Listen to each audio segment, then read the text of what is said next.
Audio story পরিবারে আমাদের land of থ্রিলসের একটি নতুন সংযোজন। ভিন্ন স্বাদের গল্পের মাধ্যমে আপনাদের আনন্দ দেওয়াই আমাদের উদ্দেশ্য। নমস্কার, আমি সৌরভ।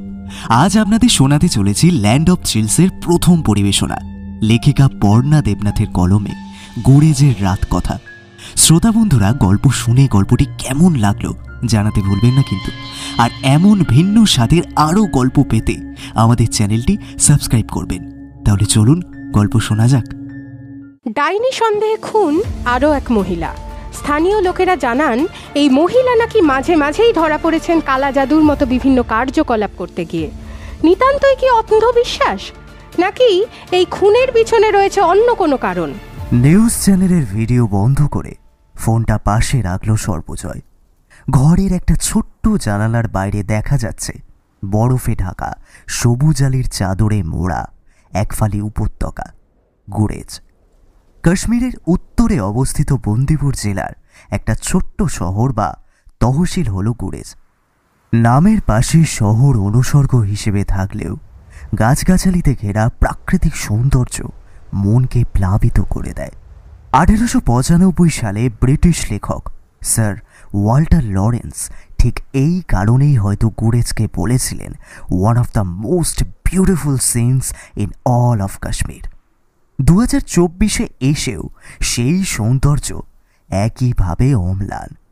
আজও সূর্যাস্তের সাথে সাথে এই রূপলি চাদরে ঢাকা গ্রাম যেন আরও মায়াবী হয়ে উঠেছে।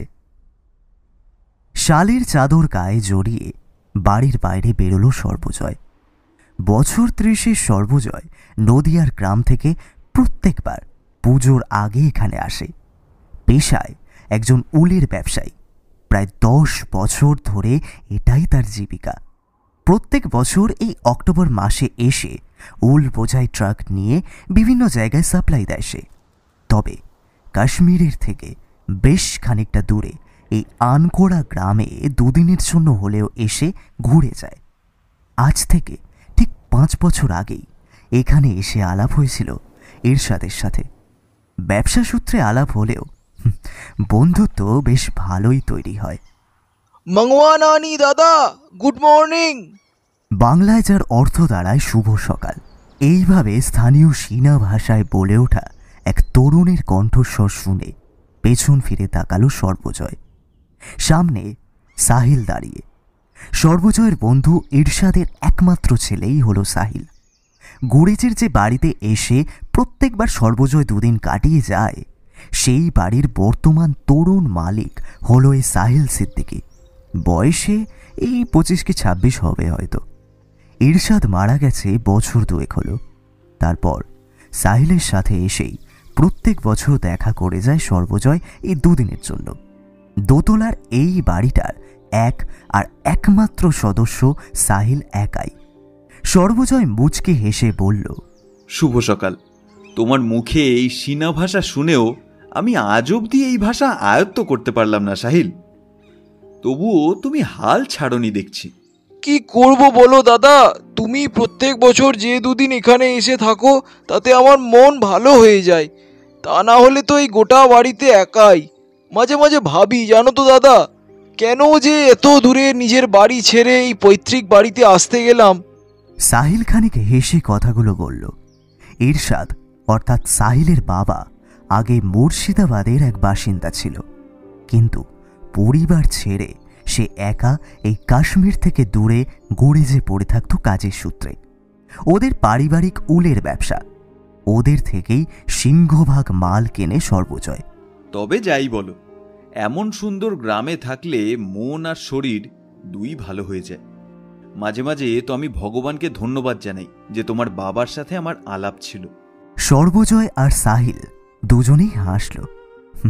দোতলার সিঁড়ি পেরিয়ে একতলায় এসে পৌঁছালো দুজনে। সাহিলের দাদুর আমলের ক্ষেত, সেই ক্ষেতেই হয় উলের চাষ। সেই মালিকানা বহনের জন্যই আপাতভাবে এখানে পড়ে আছে সাহিল। কাঠের মেঝের ওপর দিয়ে হেঁটে একটা মোলায়েম আরাম কেদারায় গিয়ে বসল সর্বজয়। তারপর সাহিল, অনেকদিন তো হলো, এবার বিয়ে টিয়ে করো। সর্বজয়ের কথা শুনে সাহিল একটু লাজুক হেসে বলল, এখনো দেরি আছে দাদা।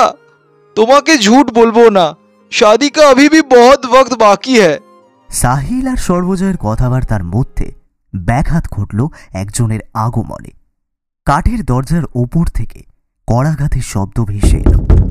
একবার নয়, পরপর 3 বার। সাহিল উঠে গিয়ে দরজা খুলল। সর্বজয় ততক্ষণে নিজের সিগারেটে আগুন ধরিয়েছে। সদরের দিকে তাকিয়ে দেখল এক ব্যক্তি এসেছে। সাহিলকে ভীষণ উত্তেজিত হয়ে সে কি যেন বলছে, ঠিক শুনতে পেল না সর্বজয়। খানিকক্ষণ পর সাহিল ফিরে এলো বিষণ্ণ মুখে। সেই মুখে বিষণ্ণতা নাকি আতঙ্ক তা বলা কঠিন।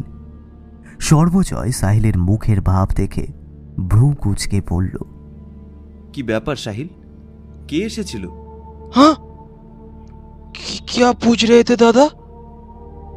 কে এসেছিল?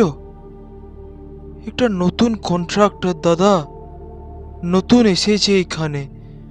বেশ কিছুদিন ধরে আমাকে বলছে আমি যেন আমার ক্ষেতটা ওদের কাছে বিক্রি করে দিই, তাতে ওরা সেখানে নিজেদের পছন্দ মতো কাজ করতে পারবে। কিন্তু পারিবারিক সেই সম্পত্তি আমি এত সহজে দিই বা কী করে বলো তো? আজকে আবার এসেছিল, बोले गए 3 दिनों मध्य खेत अगर उन लोगों के नाम पे नहीं कर दिया गया तो मेरे जान का खतरा है। আমার নাকি প্রাণের ভয় রয়েছে। সাহিলের ক্ষণক্ষণে গলার স্বরটা কেমন যেন কেঁপে উঠল। সর্বজয় একটু নড়ে চড়ে বসল। আইনি পদক্ষেপ নিতে পারছো না? এভাবে বলে দিলেই হলো নাকি? না না দাদা, তুমি বুঝতে পারছো না। কিছু দূরেই বর্ডার, ওপারে মাল পাচার করে ওরা। সে খবর আমি জেনে গিয়েছি বলেই তো আমাকে এত হুমকি দিচ্ছে। আর তাছাড়া আইনের সাহায্য নিতে গেলেও ওদের আমাকে মেরে ফেলতে 1 মিনিটও টাইম লাগবে না। সাহিলের কথাটা শুনে সর্বজয়ের গলার কাছটাও কেমন যেন শুকিয়ে এলো। মানুষ নিজের স্বার্থে যে কতটা নৃশংস হতে পারে তা এখনকার দিনে আর বলার বাকি রাখে না। ইতিমধ্যেই সাহিল পরিস্থিতি স্বাভাবিক করার জন্য বলল, এই ব্যাপার নিয়ে বেশি ভেবো না দাদা। আর তাছাড়া এমনিতেও আমার হাতে আর কদিনই বা আছে বলো? কিছুদিন পরেই তো। মানে কি বলতে চাইছো তুমি সাহিল? এই তো সবে বয়স, এখনই এমন কথা বলছো? এই পরিবারের শেষ উত্তরসূরি আমি দাদা। আর আমাদের পরিবারের উপর যে এক ভয়ানক শ্রাপ রয়েছে, এক অভিশাপ, তার কাছে তো আমাকে মাথা নোয়াতেই হবে। আমি চাইলেও তাকে এড়াতে পারবো না। অভিশাপ? কিসের অভিশাপ? সাহিল উঠে দাঁড়িয়ে পড়ল। ওর মধ্যে হঠাৎ করে একটা যেন চঞ্চলতার সৃষ্টি হয়েছে। সে অস্থির কণ্ঠে বলল, দাদা দাদা দাদা আমাকে একটু বেরোতে হবে, বুঝলে? হ্যাঁ, আমাকে এখন একটু বেরোতে হবে। তুমি রাতে বরং আর বাইরে বেরিও না, কেমন? তোমার রাতের খাবার টেবিলে রাখা আছে, তুমি খেয়ে নিও। আর হ্যাঁ, আবারও বলছি দাদা, রাতে কিন্তু একদম বাইরে বেরিও না। সাহিল দ্রুত পদে সদর পেরিয়ে চলে গেল। এই গুড়েজ শহরের প্রধান জনপদ দাওয়ার শহর থেকে বেশ খানিকটা দূরেই এই বাড়িটা। ফলত এখানে রাতের পর আলো তেমন নেই বললেই চলে। আলো থাকলেও লোকজনের আনাগোনা একেবারেই থাকে না। তবুও সেই নীলচে কালো অন্ধকারের মধ্যে অবয়বের মতোই কেমন যেন মিলিয়ে গেল সাহিল। হঠাৎ করে সাহিলের এমন উত্তেজনা বা চঞ্চলতা কিছুই ঠাউর করে উঠতে পারছে না সর্বজয়ের মস্তিষ্ক। কিসের অভিশাপের কথা বলছিল সাহিল? এভাবে এত রাতে গেলই বা কোথায়? সর্বজয় তাকিয়ে দেখল সদর দরজাটা বন্ধ। ঘরের মধ্যে জ্বলতে থাকা আলোগুলো কেমন যেন জীবনী ভাব নিয়ে দাঁড়িয়ে আছে। সর্বজয় এখন সারা বাড়িতে একা। সবেমাত্র সন্ধে 7টা বাজে। এখনই রাতের খাবার মতো সময় নয় ভেবে নিজের পুরনো ডায়েরি বের করে বসল সর্বজয়। ওর বিভিন্ন অভ্যেসের মধ্যে একটা হলো নিত্যদিনে জানা নতুন নতুন জিনিস লিখে রাখা। হঠাৎ ওর কিছু একটা মনে পড়তে ডায়েরিতে 404 নম্বর পাতা খুলে বসল সর্বজয়।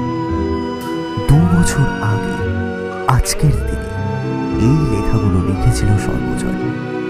লেখাগুলোতে চোখ বোলাতে লাগলো সে। আজ থেকে 1 বছর আগে ঠিক এই দিনে আমি এখানেই ছিলাম।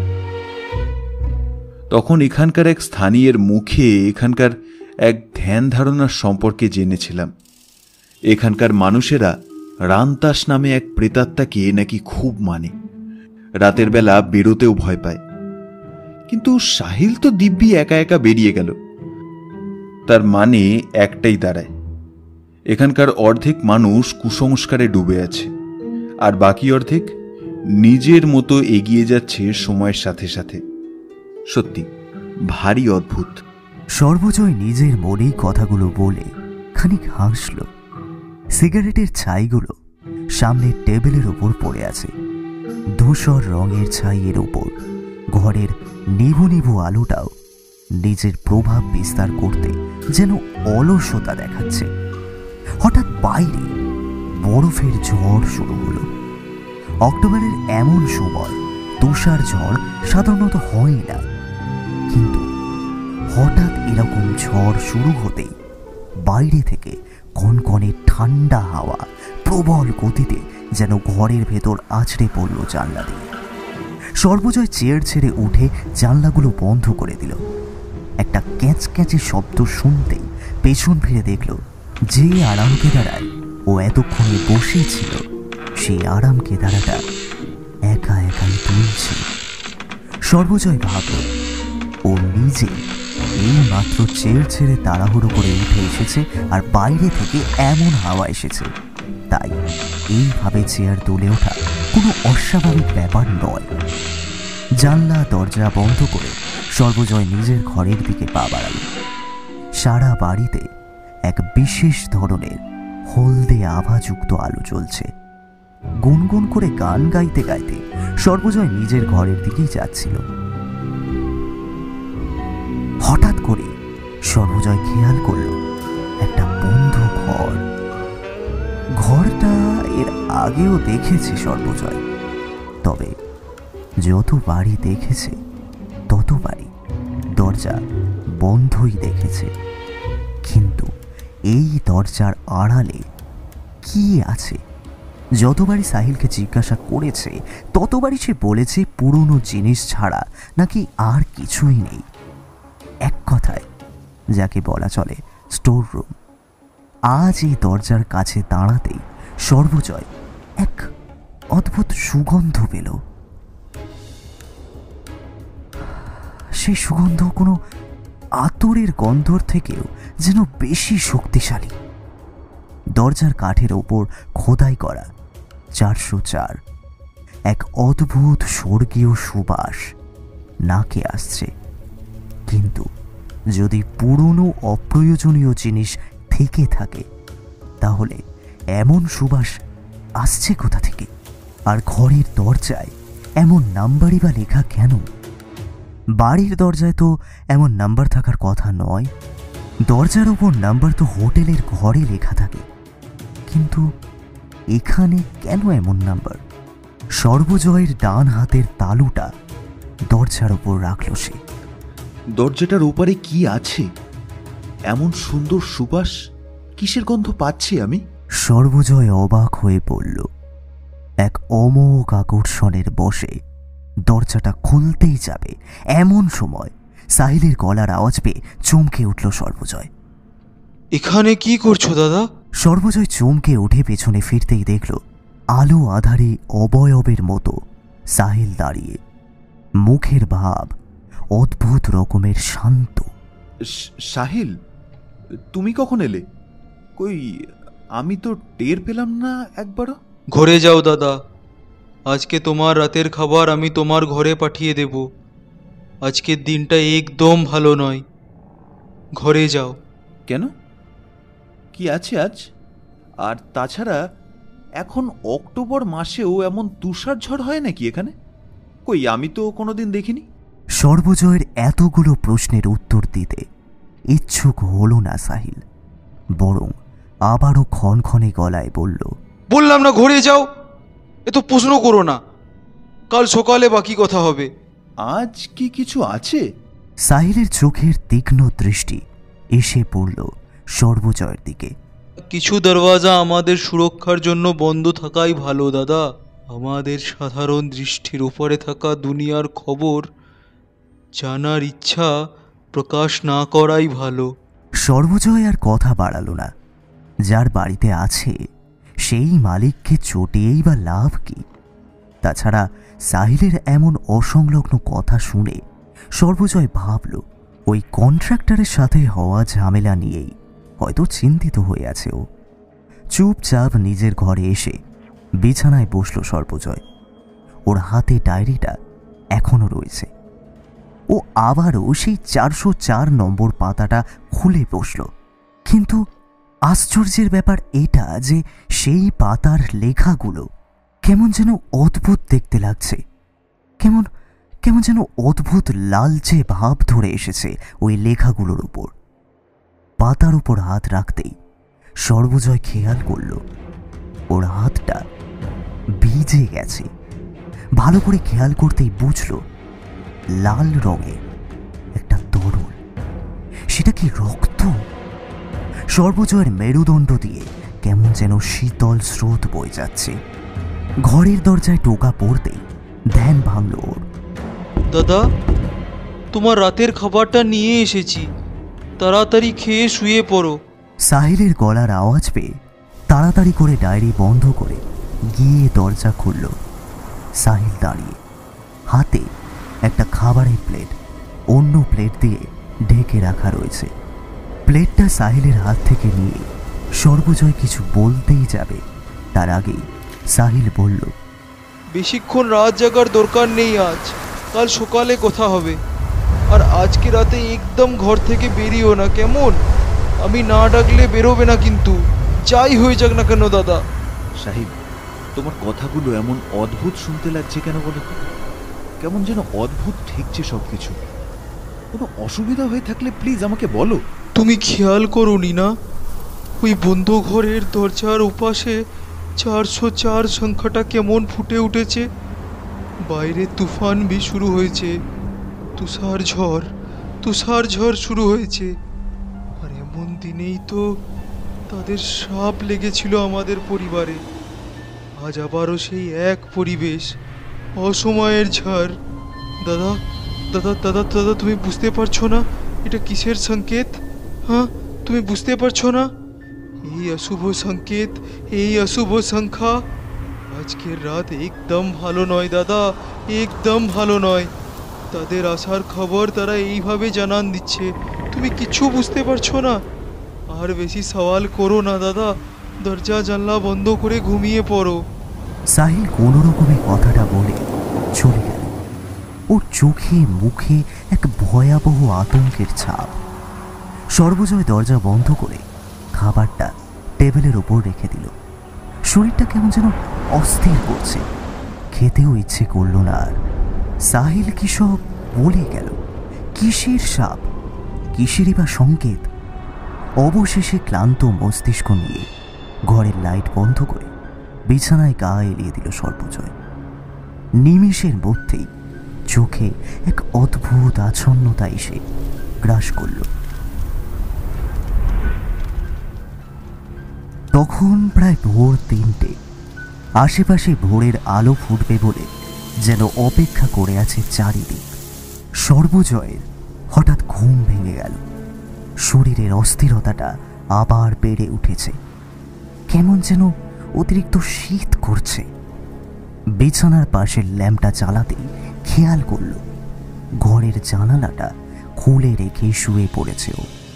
আর তার ফলে বাইরের কনকনে শীতল হাওয়া ঘরে এসে পড়ছে। অলসভাবে ঘুম কাতুরে চোখে বিছানা থেকে জানালার কাছে গেল সর্বজয়।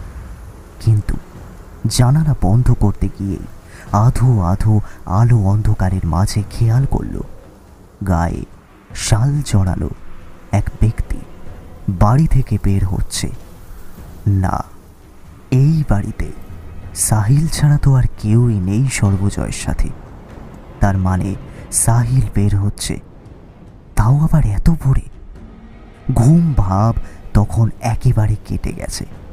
সর্বজয়ের মস্তিষ্কের এক প্রান্ত বলছে যাও গিয়ে দেখো সে কোথায় যাচ্ছে।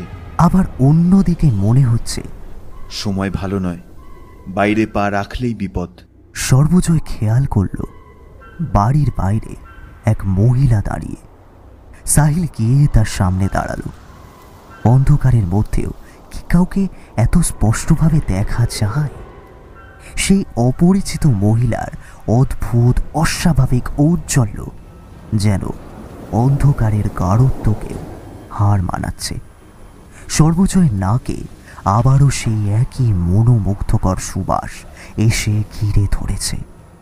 পেছন ফিরতেই সর্বজয় খেয়াল করল ঘরের ল্যাম্পের আলোর নিচে রাখা ও ডায়েরির পাতাগুলো একের পর এক উল্টে যাচ্ছে। কিন্তু হাওয়ার দমক তো একদমই নেই এখন। জানালার ওপারে এখন শুধু ঘুটঘুটে অন্ধকার। অন্ধকার যেন গিলে খেতে আসছে রীতিমতো। তাড়াতাড়ি করে জানালা বন্ধ করে ডায়েরিটা বন্ধ করে রাখল সর্বজয়। কোনো রকমে নির্ঘুমভাবে বাকি রাত কাটল সর্বজয়ের।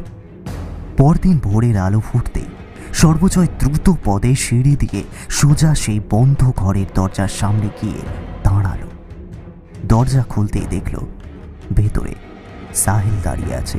তোমাকে আমি এই ঘরে আসতে বারণ করেছিলাম না দাদা? তুমি এখানে কেন?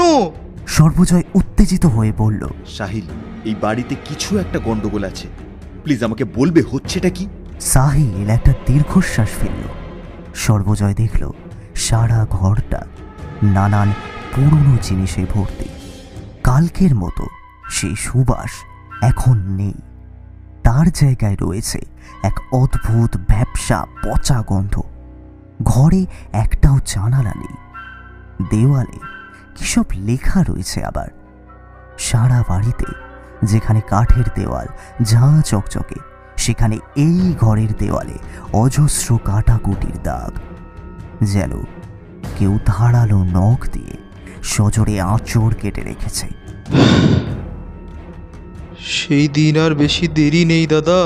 সর্বজয় অবাক হয়ে তাকাতেই সাহিল সর্বজয়ের হাত ধরে ঘরের বাইরে নিয়ে গেল। দরজা বাইরে থেকে বন্ধ করে সর্বজয়ের দিকে তাকিয়ে বলল, এই বাড়িতে নয় দাদা, বাইরে এসো। সেই ঘরের দেওয়ালে আঁচড়ের দাগ কিভাবে এলো, বা সাহিল ঠিক কি করতে চাইছে, এই সব প্রশ্ন করতে গিয়েও সাহিলের অদ্ভুত রকমের শান্ত কঠিন মুখটা দেখে কিছুই বলে উঠতে পারল না সর্বজয়। সকালে রোদ এসে সবেমাত্র এই গ্রামে পড়েছে। চারিদিকের পাহাড় ঘেরা উপত্যকার মধ্যে দিয়ে বয়ে চলেছে একটা নদী। নাম তার কিষানগঙ্গা। 2400 মিটার উচ্চতাযুক্ত এই গোরেজের মাঝে এই খরস্রোতা নদীর পাশেই এক নিরিবিলি স্থানে গিয়ে বসল সাহিল আর সর্বজয়। নদীর ধারে পড়ে থাকা এক বড় পাথরের টুকরোর ওপর গিয়ে বসল দুজনে। নদীর কোলকোল শব্দ পেরিয়ে সাহিলের গলার স্বর পেয়ে সর্বজয় ওর দিকে তাকালো। গুরেজের এই ছোট্ট গ্রামে আমার এই পৈতৃক বাড়ি একটা ধূলিকণার সমান, কিন্তু এখন এই ধূলিকণাগুলোই আমার একদম দম বন্ধ করে দেয়। তুমি কি বলতে চাইছো সাহিল? স্পষ্ট করে বলো। এর আগেও তো তোমাদের বাড়ি এসেছি, কিন্তু কোনোবার তো এমন অদ্ভুত ঘটনা দেখতে হয়নি। আর তাছাড়া কাল রাতে তুমি নিজেই বললে ওই ঘরে না যেতে, আর এখন নিজেই ওখানে উপস্থিত ছিলে। দেখো সাহিল, তোমার বাবা আমার বন্ধু ছিলেন ঠিকই, কিন্তু বয়সে খুব বেশি পার্থক্য না থাকায় তুমি আমাকে দাদা বলেই সম্বোধন করে এসেছো সেই প্রথম থেকে। দাদাকে যদি নিজের অসুবিধা না বলো আর এমন হেয়ালি করতে থাকো তো। ধীরজ রাখো দাদা, থোড়া ধীরজ রাখো, এত অধৈর্য হইও না। সাহিলের কথা শুনে সর্বজয় একটা দীর্ঘশ্বাস ফেলল। আজ থেকে ঠিক 10 বছর আগে আমার ঠাকুরদা আশরাফ সিদ্দিকীর একটা হঠকারী পদক্ষেপ, আর তারপর সব শেষ দাদা। তারপরে নেমে এলো সেই অভিশাপ। তখন আমাদের পরিবারের কেউই এখানে থাকে না। এই ক্ষেত জমি সবই ঠাকুরদা বছরের বিভিন্ন সময় এসে দেখাশোনা করতেন। দিনটা ছিল ডিসেম্বরের একদিন। বরফের আস্তরণে চারিদিক একেবারে ঢেকে গেছে। সেই সময় এখানে মাঝে মাঝে হেলিকপ্টারে বিভিন্ন সার্ভিস দিয়ে যেতে হয়। এতটাই চারপাশের অবস্থা এমন খারাপ থাকে, বরফের পথঘাট একদম বন্ধ হয়ে যাতা হয়। সেদিনও সকাল থেকে তুষার ঝড়ে চারিদিকে একেবারে বিধ্বস্ত অবস্থা। আমার ঠাকুরদা সেদিন রাতে বাড়িতে একাই ছিল। আর ঠিক সেই সময় মাঝরাতে সাহিলের গলাটা কেমন যেন শুকিয়ে গেল। সর্বজয় কৌতূহলী হয়ে বলল, মাঝরাতে কি কি হলো সাহিল, বলো। রান্তাস। সাহিল কাঁপা কাঁপা কণ্ঠে বলল, দাদা রান্তাস। রান্তাস। রান্তাস? হ্যাঁ দাদা, রান্তাস। এই কাশ্মীরের অজানা অদেখা সত্যিগুলোর মধ্যে একটা হলো রান্তাস। তোমরা ডাইনির কথা বলো না, ডায়ান কা বাত করতে হো না। এ রান্তাস তার চেয়েও ভয়ঙ্কর। বরফের ঝড়ে তারা বের হয়, অসম্ভব সুন্দরী। তাদের রূপে আকৃষ্ট হয় সাধারণ মানুষ। আর তারপর সেদিন রাতে আমার ঠাকুরদা রান্তাসের হাতে নিজের প্রাণ হারায়। তারপর থেকেই আমার পরিবারের প্রত্যেক উত্তরসূরি একের পর এক অপঘাতে মারা যায়। আমার বাবাও একইভাবে 2 বছর আগে অদ্ভুতভাবে বজ্রাঘাতে মারা যায়। আর তারপর আমি সাহিল আর কথা বলতে পারছে না। গলার স্বরটা কেঁপে উঠছে, চোখে মুখে আতঙ্কের ছাপ। সর্বজয় নিজেও জানে এরশাদ কিভাবে মারা গিয়েছিল।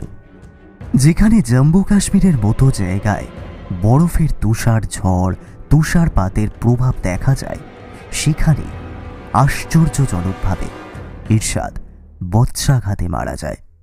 এও শোনা যায় সেই বজ্রাঘাতের আওয়াজ সবাই শুনতে পেলেও সেই বিদ্যুতের আলো দেখেনি। সবার কাছেই সাধারণভাবে এটা নিতান্ত অপঘাতে মৃত্যু।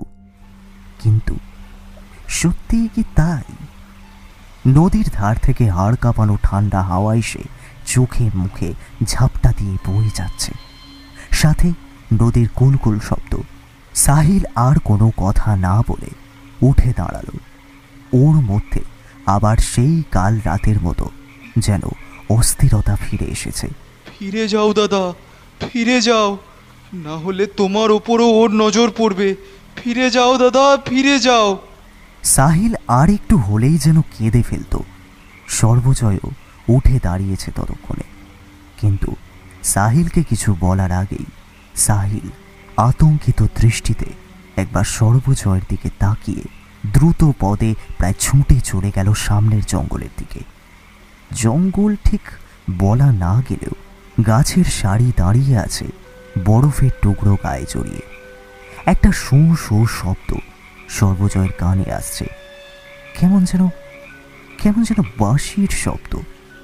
সর্বজয় সাহিলের পিছু নিতে জঙ্গলের দিকে পা বাড়ালো। বেলা ধীরে ধীরে বেড়ে চললেও জঙ্গলের ভেতরের পরিবেশটা কেমন যেন অন্য ধরনের। অন্ধকারাচ্ছন্ন জগতের মাঝে যেন হঠাৎ করেই চলে এসেছে সর্বজয়।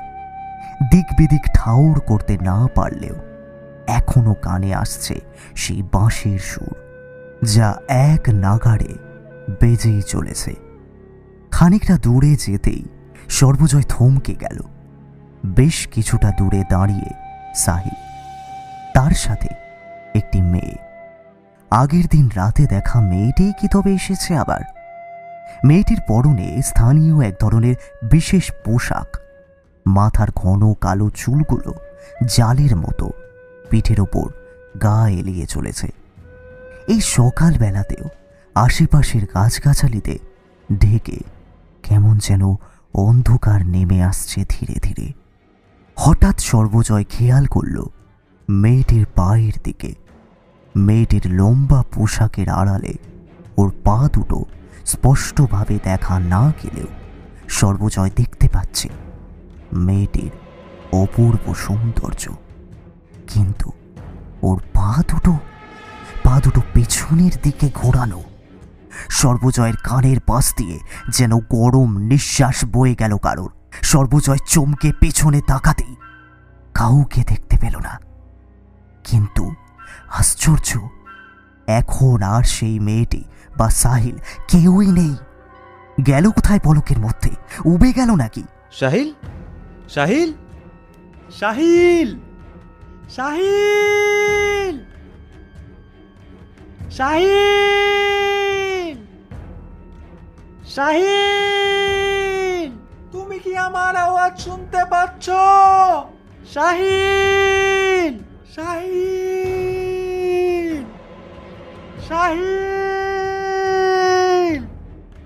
সর্বজয় সাহিলের নাম ধরে চিৎকার করতে লাগলো। কাউকে খুঁজছেন? হঠাৎ একটা মেয়েলি কণ্ঠস্বর শুনে সর্বজয় পিছনে তাকাতেই দেখল এক তরুণী দাঁড়িয়ে, অপূর্ব সুন্দর রূপের বহর ঠিকরে পড়ছে। বরফের মতো সাদা ত্বকের মাঝে শিরাগুলো যেন ফুটে উঠছে। আপনি কে? সর্বজয় ভ্রু কুঁচকে প্রচণ্ড অবাক হয়ে পড়ল। এই বনের মাঝে এভাবে একটি মেয়েকে দেখে যত না অবাক হয়েছে, তার থেকে বেশি অবাক হয়েছে মেয়েটিকে বাংলা বলতে শুনে। মেয়েটি মৃদু হেসে নিজের হাতের কাঠের টুকরোগুলোর দিকে একবার তাকালো। আমি এই জঙ্গলের পাশেই একটা বাড়িতে থাকি। আপনি কি কাউকে খুঁজছেন? আপনার চিৎকার শুনেই আমি এলাম এখানে। মেয়েটি মিষ্টি সুরে বলল। মেয়েটির মিষ্টি সুমধুর কণ্ঠস্বর সর্বজয়কে মোহিত করে তুলেছিল। হ্যাঁ, মানে না, আসলে আমি আমার এক বন্ধুকে খুঁজছিলাম। বেশ তো, কি নাম আপনার বন্ধুর? আপনি চিনবেন না, আমি আসি। এই বলে সর্বজয় যাওয়ার জন্য উদ্যত হলেও আবারও মেয়েটি পিছু ডেকে বসল। সাহিল ভাইয়া তো আমার বাড়িতেই গেছে, কিছু কাঠ লাগবে বলছিল। আপনি বুঝি তাকেই খুঁজছেন? সর্বজয় প্রচণ্ড অবাক হয়ে মেয়েটির দিকে ফিরে তাকাতেই দেখল মেয়েটি এখন অনেকটাই ওর দিকে এগিয়ে এসে দাঁড়িয়েছে। আবারও সেই অদ্ভুত সুন্দর সুবাস পাচ্ছে সর্বজয়, ঠিক আগের দিনের রাতের মতোই, আতরের থেকেও বেশি শক্তিশালী। আসুন আমার সাথে। কোনো এক অদৃশ্য মায়া বন্ধনের টানে যেন এগিয়ে চলল সর্বজয়। মেয়েটি সর্বজয়কে নিয়ে গেল একটা ছোট্ট কাঠের বাড়ির সামনে। একতলা বাড়িটা যেন জঙ্গলের মাঝে খুব গোপনে নিজেকে বাঁচিয়ে রেখেছে। আপনি ঘরে গিয়ে বসুন। সাহিল কোথায়? সাহিলকে ডেকে দিন প্লিজ, আমি ওকে নিয়ে ফিরে যাব। মেয়েটি খানিক হাসল। সর্বজয় অধৈর্যভাবে কিছু বলতে গেলে মেয়েটি বলে উঠল, মায়া, আমাকে মায়া বলেই ডাকতে পারেন। ঘরে গিয়ে একটু বসুন আরাম করে। সাহিল ভাইয়াকে তো নিয়ে যাবেনি, তবে তো তারা কিসের? এই বলে মায়া কাঠগুলো হাতে নিয়ে চলে গেল বাড়ির পেছনের দিকে। সর্বজয় ঘরের ভেতর যেতে দেখল সারা ঘরে অদ্ভুতভাবে দেওয়ালে ঝুলছে শুধু নানান রকমের ছুরি আর শাবল, আরও নানা রকমের হাতিয়ার। ঘরের এক কোণে জ্বলছে আগুনের লেলিহান শিখা। ঘরটা অন্ধকার, আগুনের আলো ছাড়া আর কোনো আলোর উৎস নজরে এলো না সর্বজয়ের। ঘরের মাঝে রাখা রয়েছে একটা মাত্র আরাম কেদারা। সেখানেই গিয়ে বসল সর্বজয়। আশেপাশে তাকিয়ে সাহিলকে খোঁজার চেষ্টা করল, কিন্তু তাকে কোথাও দেখতে পেল না। সর্বজয় দেখল আগুনের শিখার ওপর কাঠের মাধ্যমে এক বিশেষ ব্যবস্থা করে একটা মাংসপিণ্ড ঝুলিয়ে রাখা আছে, যেটা ধীরে ধীরে সেই আগুনের আঁচে ঝলসে যাচ্ছে, আর সেখান থেকে নির্গত হচ্ছে এক ভয়ানক দুর্গন্ধ। এই নিন আপনার জন্য চা, আশা করি আপনার ভালো লাগবে। মায়া চীনামাটির একটা সাদা কাপ সর্বজয়ের দিকে এগিয়ে দিল। সর্বজয় খেয়াল করল মায়ার হাতের নখগুলো অস্বাভাবিক রকমের বড়, তবে এসব দিকে বেশি ধ্যান দিল না ও। সর্বজয় এর আগেও এই কাওয়া চা খেয়েছে। কাশ্মীরের বিশেষ কিছু পানীয়ের মধ্যে এটি একটি। দারচিনি, কেশর, আরও কিছু বিশেষ উপকরণ দিয়ে এই চা বানানো হয়। কাপটাতে চুমুক দিতেই সর্বজয় বুঝল এই চাটা বাকিগুলোর থেকে একটু বেশি সুস্বাদু। আপনি এবার সাহিলকে ডেকে দিন, অনেক দেরি হয়ে গেছে এমনিতেও, আমাকে আবার ফিরতেও হবে। হঠাৎ দেওয়াল ঘড়ির ঢং ঢং শব্দ পেতে সর্বজয় চমকে উঠল। তাকিয়ে দেখল ঘড়ির কাঁটা বলছে সময় 4:04। একটু ভালোভাবে খেয়াল করলে দেখা যায় যাকে সংখ্যায় লিখলে দাঁড়ায় 404। এত তাড়াতাড়ি এত সময় পেরিয়ে গেল? আমি তো এই কিছুক্ষণ আগেই। এখানে সময় উল্টো গতিতে যায়। তোমাদের দুনিয়ার ঘড়ি এই দুনিয়ার সময় বলতে পারবে না সর্বজয়। মায়ার সেই অতীব মায়াবী কণ্ঠস্বর শুনে সর্বজয় যেন অবশ হয়ে পড়ল। সামনে তাকিয়ে দেখল মায়া দাঁড়িয়ে আছে।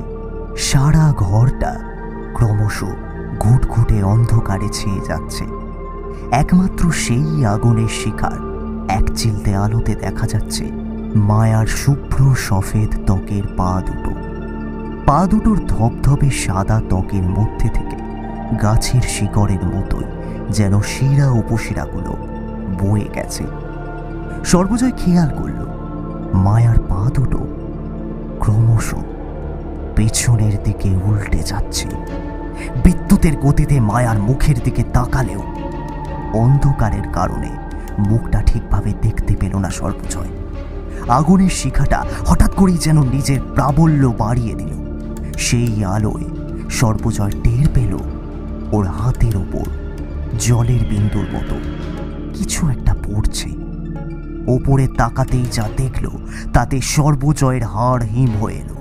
সাহিলের কেটে দেওয়া মাথা ঝুলিয়ে রাখা রয়েছে, তা থেকে গড়িয়ে পড়ছে রক্ত।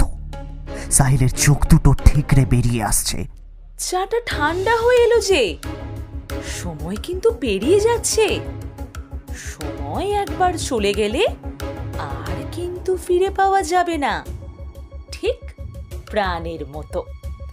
একবার গেলে আর ফিরে আসার উপায় নেই। মায়ার গলার আওয়াজ পেয়ে তাকাতেই সর্বজয় দেখল মায়া হাসি মুখে ওর দিকে তাকিয়ে আছে। ওর কথাগুলো শুনে সর্বজয়ের মাথাটা কেমন যেন ঝিমঝিম করতে লাগলো। কেমন যেন অদ্ভুত ঘোর লাগানো কণ্ঠস্বর আর কথাবার্তা। সর্বজয় নিজের মাথাটা এক হাত দিয়ে চেপে ধরল। চোখ মুচকে কোনো রকমে বলল, তুমি কে? তুমি কে? তুমি কে? মায়া হঠাৎ খিলখিলিয়ে হেসে উঠল। সেই প্রাণোচ্ছল হাসিতে কোথাও গিয়ে যেন লুকিয়ে আছে প্রাণ কেড়ে নেওয়ার আনন্দ আর উচ্ছ্বাস। মাথা নিচু করে ফেলল সর্বজয়। মাথার মধ্যে কেউ যেন পাথর দিয়ে আঘাত করছে, যন্ত্রণায় ফেটে যাচ্ছে যেন। একটা গোঙানি স্বর বেরিয়ে এলো সর্বজয়ের মুখ থেকে। নিজের প্রাণকে বাঁচানোর শেষ চেষ্টাটুকু করার তাগিদে সর্বজয় সমস্ত কিছু পেরিয়ে উঠে দাঁড়ানোর চেষ্টা করল ওই টলমল পায়ে। সর্বজয় খেয়াল করল ওর গালে এসে একটা রক্তের ফোঁটা পড়ল। এটা যে সেই কাটা মুন্ডুর রক্ত তার বুঝতে বাকি নেই। মায়া ক্রমশ সর্বজয়ের দিকে এগিয়ে আসছে। সময় কিন্তু খুব কম। এসো, এসো আমার সাথে, চলে এসো। তোমার হৃদয় আমার খাদ্য। এসো, তোমার হৃদয় আমায় দেবে না? মায়ার গলার স্বরটা কেমন যেন পাল্টে যাচ্ছে, এক ভয়ানক দানবীর স্বরে রূপান্তরিত হচ্ছে। আর এক মুহূর্ত এখানে সময় নষ্ট না করে সর্বজয় দৌড়ে পালাতে গেলে মায়া যেন ধুলোর মতো হাওয়ায় মিলিয়ে গেল। সর্বজয় রুদ্ধশ্বাসে দরজা খুলে কোনো রকমে দৌড়াতে লাগলো। বাইরে প্রবল পরিমাণে তুষার ঝড় হতে শুরু করেছে। চারিদিকে জঙ্গলের মাঝে বিশাল বিশাল গাছের ডালপালাগুলো যেন নিজের মধ্যে আড়ালে থেকে কিছু ফিসফিস কথা বলার চেষ্টা করছে, কিন্তু কথাগুলো যেন নিজেদের দম বদ্ধ করে রেখেছে। বরফের ঝড় আরো অপ্রতিরোধ করে তুলছে সবকিছু। নিজের চোখ দুটো কোনো রকমে খুলে রাখার চেষ্টা করছে সর্বজয়। একটা বিরাট গাছের নিচে গিয়ে দাঁড়ালো সে। হৃদস্পন্দন যেন 5 গুণ গতিতে চলতে শুরু করেছে। একটু আগের কথাগুলো মনে পড়তে গলাটা আবার শুকিয়ে আসছে ওর। সামনে সাদা রঙের মাটি, বাতাস সবটাই কেমন যেন নিজের সাথে ঢেকে ফেলেছে। ওটা কি? কেমন যেন সোনালি রঙের একটা আলো মনে হচ্ছে, কিন্তু কিসের জ্যোতি ওটা? ক্লান্ত কণ্ঠে সর্বজয় কথাটা বলল, তারপর মাটিতে বসে বলল। ওর হাত পা আর সমস্ত শরীরটাই কেমন যেন অবশ হয়ে পড়ছে ক্রমশ। গাছের শিকড়গুলো যেন মাটি ভেদ করে বরফের আড়াল থেকে ওর পা দুটোকে চাপটে ধরে তার সমস্ত রক্ত শুষে নিতে চাইছে। সোনালি জ্যোতিটা ক্রমশ কাছে চলে আসছে। একটা বাচ্চা মেয়ে, কিন্তু সে পেছন দিকে হেঁটে আসছে। তার হাতে একটা সোনালি চিরুনি, তার থেকে সোনালি আভা বের হচ্ছে। মেয়েটি পেছন ফিরে থাকা অবস্থাতেই কথাটা বলল।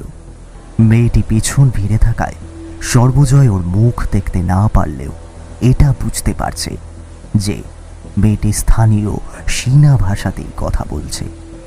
আর একটু আগে মেয়েটি নমস্কারও জানিয়েছে সেই ভাষাতেই। কিন্তু মেয়েটিকে দেখে খুশি হওয়ার বদলে সর্বজয়ের ভয়টা আরো বেড়ে গেল। সর্বজয়ের সমস্ত ধ্যান ভাঙিয়ে একটা পশুর ডাকের শব্দ শুনতে পেল সর্বজয়। একটা বাঘের মতো কোনো পশুর শব্দ। একটা তুষার চিতা পাশের ঝোপের আড়াল থেকে দৌড়ে এসে বাচ্চা মেয়েটির উপর আক্রমণ করলো, ছিঁড়ে খেতে লাগলো মেয়েটিকে। মেয়েটির মুখটা এবার একটু একটু করে সামনে ফিরছে। সাদা ধপধপে চামড়া বরফের সাথে যেন মিশে যাচ্ছে প্রায়। চোখ দুটোর দৃষ্টি যেন ঠিকরে বেরিয়ে আসছে। ঠোঁটের হাসিটা বাড়তে বাড়তে ঠোঁটটা চিড়ে যাচ্ছে ক্রমশ। একটা অদ্ভুত ভয়ানক শান্ত হাসি তার মুখে। সেই পশু মেয়েটির হৃৎপিণ্ডটা ক্ষত বিক্ষত করে খেতে লাগলো। সর্বজয়ের দিক বিদিক শূন্য হয়ে গেছে। কি করবে কি না করবে কিচ্ছু বুঝতে পারছে না। মনে হচ্ছে এরপরে ওর পালা। ও আর এখান থেকে প্রাণ নিয়ে ফেরত যেতে পারবে না, বরং ওর প্রাণ নিয়ে চলে যাবে কেউ, অন্য কোনো লোক। বরফের ওপর ভয়ানক রক্তের খেলা দেখে সর্বজয় জ্ঞান হারাতে লাগলো ধীরে ধীরে। আরে উস তারাফ হোঙ্গো হোঙ্গো, উস তারাফ চলো, হোঙ্গো হোঙ্গো। হঠাৎ কিছু লোকের সমবেত গলার স্বর শোনা গেল। স্থানীয় আর উর্দু ভাষার মিশ্রণে কথাগুলো পুরোপুরি বোঝা না গেলেও তারা যে এই দিকেই আসছে তা বরফের উপর তাদের হেঁটে আসার শব্দতেই স্পষ্ট। সর্বজয়ের চোখ প্রায় বন্ধ হয়ে এসেছে। তুষার চিতার সেই ক্ষুধার্ত দৃষ্টির তেজ এখন এসে পড়েছে ওর উপর। অদ্ভুত শব্দ করতে করতে সেই তুষার চিতা নিজের ধারালো থাবা রাখল সর্বজয়ের বুকের বাম দিকে। মোটা শালের জামাটা না থাকলে এতক্ষণে হয়তো হৃৎপিণ্ডটা পুরো ক্ষত বিক্ষত হয়ে যেত। সর্বজয় চোখ বন্ধ করে ভগবানের নাম স্মরণ করছে। শেষ আশা অনেক আগেই শেষ হয়ে গেছে, কিন্তু তবুও প্রাণ বাঁচিয়ে রাখার চেষ্টা মানুষ মৃত্যুর আগে অবধি করে। সেই বরফের প্রেত লোকের প্রতিনিধি সর্বজয়কে নিজের ক্ষুধার পরবর্তী মাধ্যম বানাতেই যাবে এমন সময় কিছু লোকের চিৎকার আর আগুনের জ্বলন্ত শিখার আভাস পেতেই সে আবারও বরফের মাঝে মিলিয়ে গেল। 3 জন কাঠুরে, ওদের মধ্যে একজনের হাতে জ্বলন্ত মশাল। লোকগুলো সর্বজয়কে দেখে দৌড়ে এলো ওর কাছে। ওরা নিজেদের মধ্যে উর্দুতে কিছু কথা বলতে লাগলো, যার বাংলা অনুবাদ করলে হবে, নিশ্চয়ই রান্তাজ বা ডাইনির খপ্পরে পড়েছিল। নাও নাও, এখানে থাকা ঠিক হবে না, চলো এখান থেকে। রাত তো নেমেই এসেছে প্রায়, এই জায়গার সময় কোনোটাই ভালো নয়। চলো চলো। এই বলে 3 জন মিলে সর্বজয়কে নিয়ে কোনো রকমে হাঁটতে লাগলো। সর্বজয়ের শরীরের ঝিম ধীরা ভাব আস্তে আস্তে কেটে যাচ্ছে আগের তুলনায়। ওদের হাতের সেই মশালের তেজটাতে যেন প্রাণ ফিরে পাচ্ছে সর্বজয়। ओ भाई भाई सुन पा रहे हो? ओ भाई आज के दिन तुम वहाँ पे गया कैसे? आज के दिन कोई वहाँ जाता है क्या? ওদের মধ্যে থেকে একজন ভীষণ রাগত স্বরে কথাটা বলল। আমি আমি আসলে তবে সর্বজয় পুরো কথাটা বলে উঠতে পারল না, কারণ ও বুঝল ওর ভাষা বোঝার ক্ষমতা ওদের নেই। আমি বাংলা বুঝি। তুমি ওখানে কেন গেছিলে আজ? তুমি জানো না ওই জঙ্গলটা ঠিক কিরকম? সর্বজয় ক্লান্তভাবে সেই কাঠুরের মুখের দিকে তাকালো। আমি তো একজনকে খুঁজতে গেছিলাম, কিন্তু তারপর একই দাদা, তুমি এখানে আর আমি যে তোমাকে হন্যে হয়ে এতক্ষণ ধরে খুঁজছিলাম, কোথায় গিয়েছিলে দাদা? হঠাৎ একটা চেনা কণ্ঠস্বর পেয়ে সর্বজয় পাশে তাকিয়ে দেখল সাহিল দাঁড়িয়ে। সে আরও দেখল ওর কাঁধ ধরে থাকা কাঠুরে বাদে আর কেউ নেই। বাকি দুজন কোথায় গেল? হাওয়ায় উবে গেল নাকি? সাহিল, তুমি? সর্বজয় প্রচন্ড অবাক হয়ে গেল। হ্যাঁ, কিন? আর তুমি জঙ্গলে কি করছিলে দাদা, তাও আবার এত রাতে? সর্বজয় তাকিয়ে দেখল সত্যি আকাশে চাঁদ উঠেছে আর ঝড় থেমে তৈরি হয়েছে ঘুটঘুটে অন্ধকার। এসো আমার সাথে, এসো দাদা। সাহিল সর্বজয়ের হাতটা ধরল। একটা দমকা শীতল হাওয়ার আঘাতে মশালের আগুনের তেজ যেন একটু একটু করে কমিয়ে দিচ্ছে। ওই কাঠুরে মশালের তেজের মতোই কোথায় যেন হারিয়ে গেল। এই জঙ্গল ভালো নয় দাদা, একদম ভালো নয়, তাও আবার আজকের রাতে। কিন জানো? কারণ একদিন আগে এই গ্রামে যে 404 নম্বর খুনটা হয়েছিল, সেটাতেই তো আমার মত হয়েছিল।